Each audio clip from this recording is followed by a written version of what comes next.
Thank you.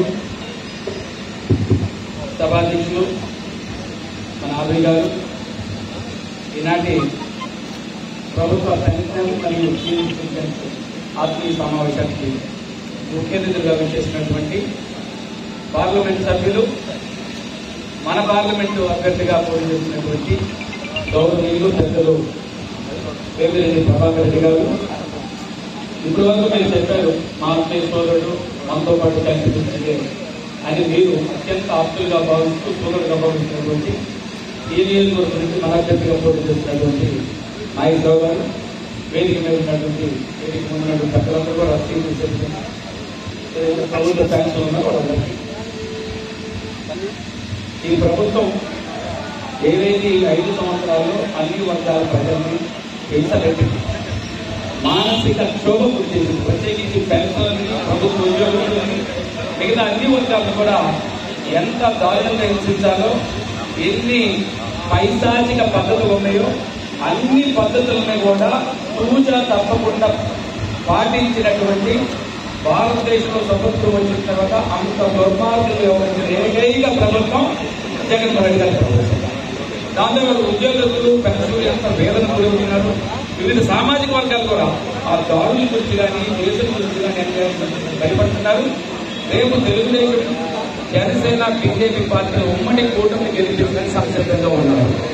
ఇక్కడ ప్రభుత్వ పెన్షన్ల గురించి సీనియర్ సిటిజన్స్ ఒకటి పెన్షన్ గురించి చాలా బాధపడుతున్నారు. నెలవారీ వాళ్ళు రావాల్సినటువంటి జీతాలు రావడం లేదు. ఉద్యోగులకు కూడా నెల ఫస్ట్కి జీతాలు ఇవ్వడం లేదు.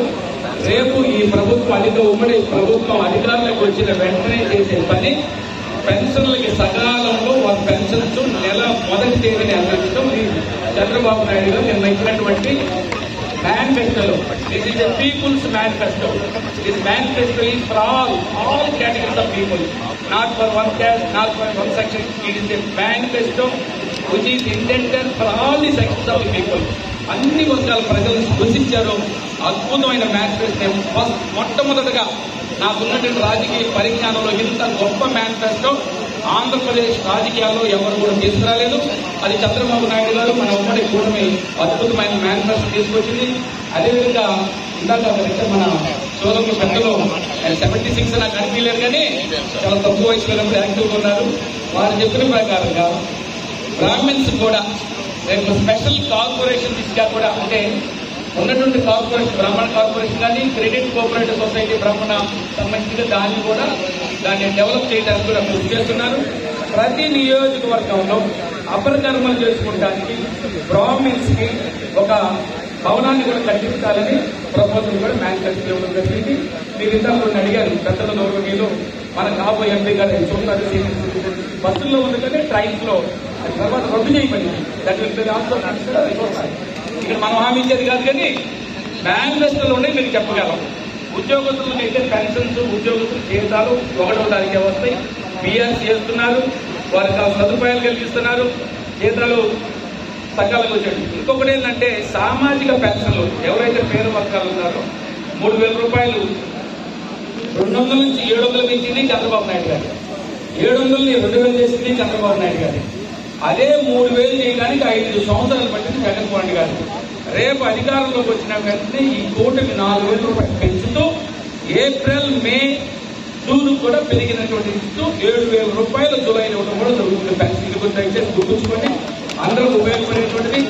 అందరూ కూడా రేపు మీకున్న 2 ఓట్లు నాగేశ్వరరావు గారు, మన ఎంపీ అభ్యర్థి వేమిరెడ్డి ప్రభాకర్ రెడ్డి గారు. ఇంకొక మంచి విషయం కూడా ఏంటంటే, నేనేదో వేదిక మీద పోగొట్టడం ఇష్టం లేదు, బట్ ఒక మంచి వ్యక్తి, సౌమ్యుడు, అభివృద్ధి ప్రదాత, ఆలోచన పరుడు.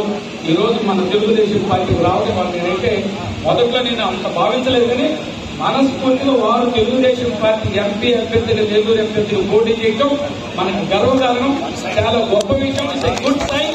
ఇవాళ నెల్లూరు పార్లమెంట్ చేస్తూ నెల్లూరు పార్లమెంట్ లోని 7 సీట్లు కూడా కైవసం చేసుకోబోతున్నామని తెలియజేస్తూ మీ సహకారం, మీ ఆదరణ, ప్రేమలు వారి ఎడలో ఉంచండి. మిమ్మల్ని అన్ని వేళలా అన్ని విధాలుగా ఆదుకుంటారు.